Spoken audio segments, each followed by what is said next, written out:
Hey guys! Before we get started today, here's a quick disclaimer to say that above all else, I believe in healthy babies and safe moms. Some of the things that I'm going to share today might not work for you, might not be safe for you. Every family is different, and I am just hoping to share some things that worked for me. Please do not try anything that your doctor has said is not a good idea, and please believe that the intentions of this video are good and not to say anything negative about any other type of childbirth. So here we go. Here's my list of 5 things that I believe are very helpful for those of you who are trying to have a natural, unmedicated childbirth in a hospital. Number 1 on my list is to join a hypnobirthing course or download the online hypnobirthing study guide. Because we were in Thailand during the 3rd trimester of my pregnancy and there were no live courses available, my husband and I downloaded the online course and we studied it together every day from 30 weeks on. I think it's really important to be part of some sort of program or course where you can study and learn all about how childbirth works, how your hormones work, and where you can have the support of a community to turn to if you have questions. I still remember that when I went to my hospital's birthing program with a doula who sort of explained everything, the one thing she said was that out of every family whose birth she had attended, the most successful births were those parents who chose to go with hypnobirthing, because they had studied different methods for pain management and they had studied what to expect in the process of childbirth. So this doula said that out of hundreds of parents, these were the parents who came in and really knew their stuff. I really recommend this because if you're attempting to have a natural childbirth, go through this natural process in a hospital, which is a place that is geared towards medical interventions, you're really up against a challenge. So it's important to go into this prepared and knowing your stuff and being able to have this balance of asserting yourself when you need to and going with the doctor when you need to. I think the most powerful thing that I learned from the hypnobirthing course is that pregnant women and women who are giving birth are not sick. You are not being admitted to the hospital as a sick patient. Instead, you are going through a natural process in your body in the same way that your body goes through a bowel movement.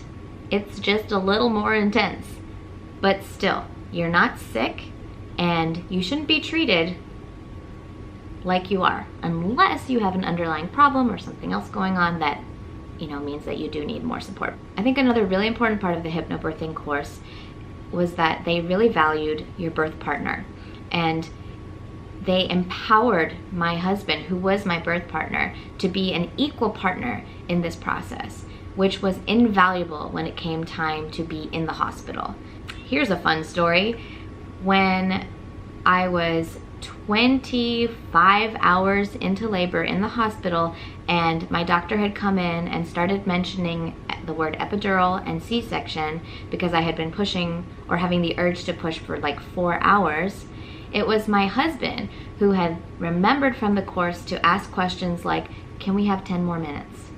Can we have another half hour to think about it? And what that bought us was enough time for him to take his iPhone flashlight and flash it down there and notice a little patch of hair and realize that our daughter was coming. And it's because of that instinct that he had, and it's because of what he learned in the course, that he was able to slow everything down and have the natural birth that we were working towards. Okay, number 2 is to put down that very famous book, What to Expect When You're Expecting. While there is some important information in that book, I think it's important to note that the book in many ways completely contradicts what the hypnobirthing course will tell you or other natural childbirth philosophies say. One of the main things that I remember from first reading that book, What to Expect, was being terrified. There's a specific chapter that talks to you about the horrible, horrible pain of childbirth and the terrible period after childbirth, and all of the discomfort that you're going to have and how difficult it's going to be, and just be prepared because it's just going to be awful.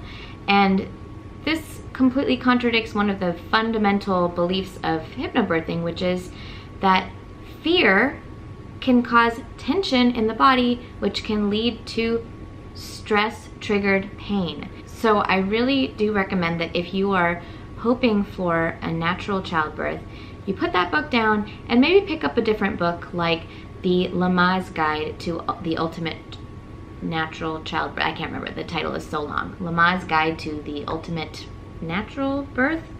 What I loved about that book was it didn't incite any fear. Instead, it takes you through the natural process that the cocktail of hormones in your body goes through during labor and birth. A couple other resources that I would recommend are to read anything by the French obstetrician Michael Odent.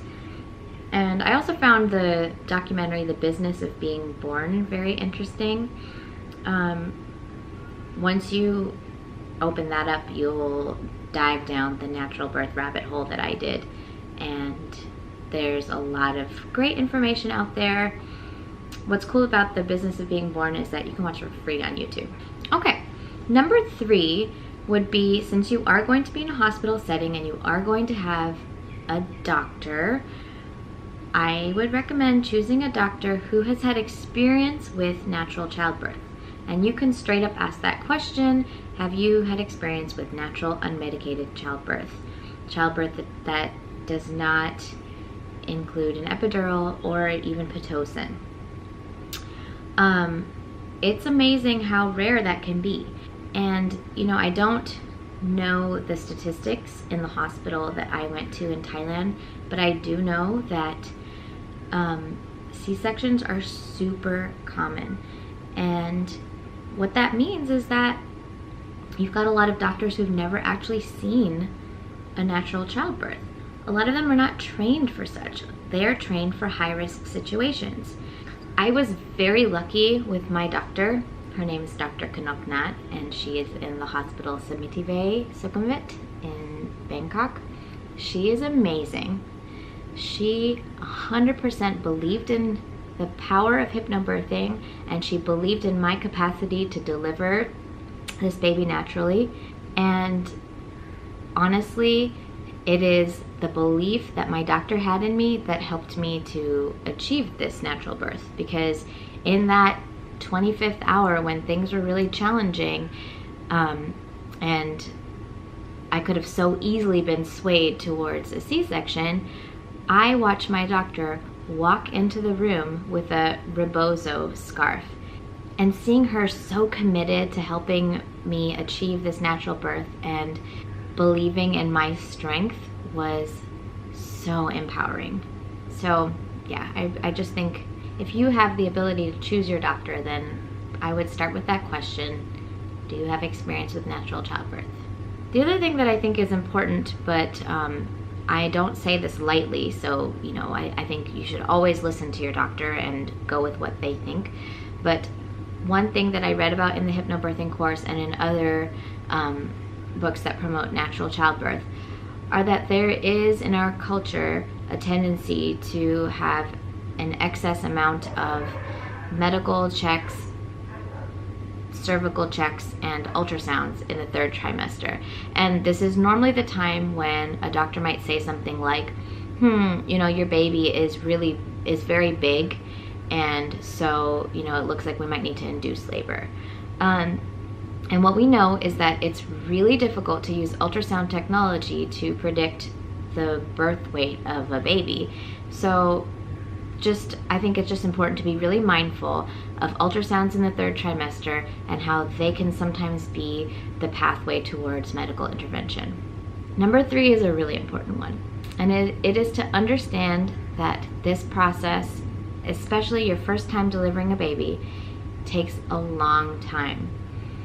So I think there's really 3 pieces to this point. The first one is that statistically, it's more likely that women go into spontaneous labor after their due date than before their due date. There's a lot of studies and more information you can read about that online.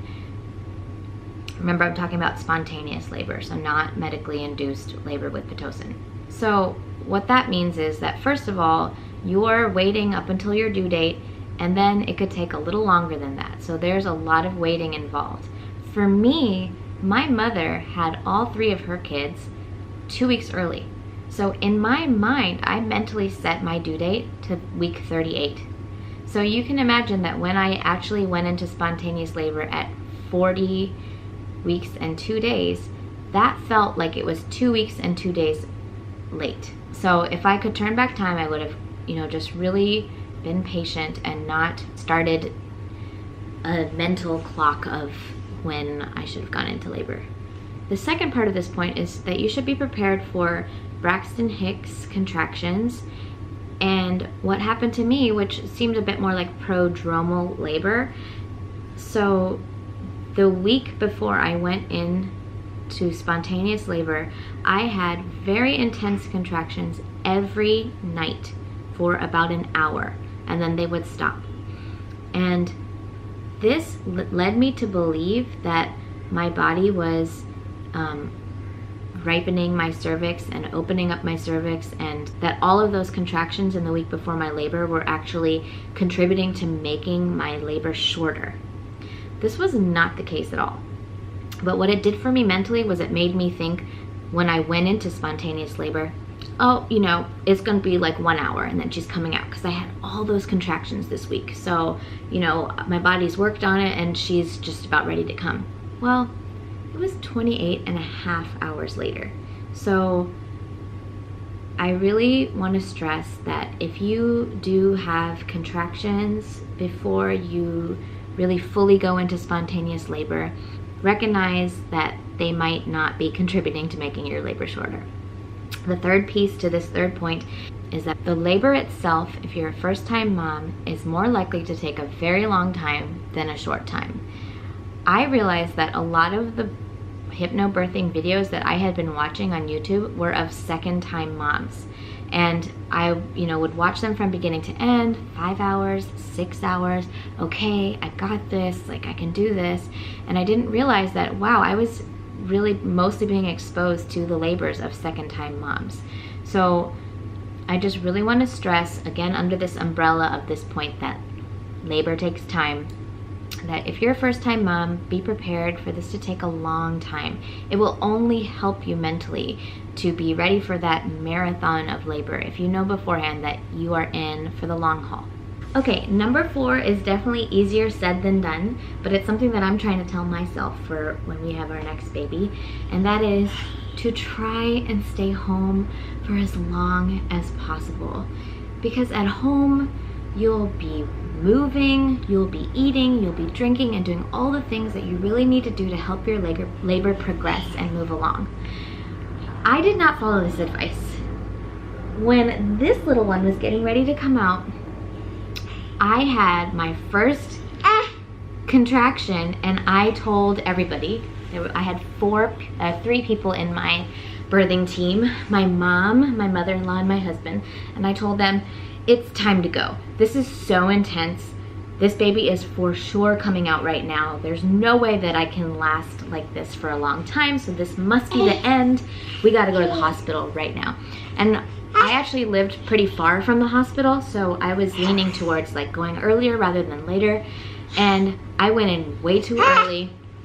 About 2 hours after I got into the hospital, Hi, Jabubs. Did you have a nice nap?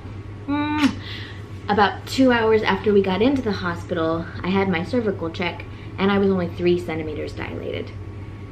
That is so early to be in the hospital. And what it meant was it prohibited some of my movement because I was in this hospital room, and I was, just feeling ready to engage in the end of my labor. So I was not moving as much as I should have, and I definitely was not eating or drinking as much as I should have. In fact, I didn't eat anything and I only drank a few sips of coconut water and Sprite and water here and there. So staying home would have really helped me. I'm going to try and remember that and do that next time. And my final thought for achieving your natural unmedicated labor in a hospital is something that I sort of just touched on, which is to stay active. The more that you move, the more that you walk around, the more you're helping your baby to move down. And then most importantly would be to say, hi, I'm standing. To say, hi, I'm just standing. I like to stand. Would be to use upright positions for birthing. So what I did was, when I was in my 3rd trimester, I did yoga every day, and I would practice a deep squat. And I, just really focused and worked on this deep squat because I thought, okay, this is gonna be one of my birthing positions. And it was. I actually ended up birthing my daughter in a combination of standing up and in this deep squat. So yes, stay active, try and stay upright. Most importantly, stay healthy, be safe, and I wish you the best of luck in your birthing journey. If you liked my video, please give it a thumbs up and subscribe to our channel. See you in the next one.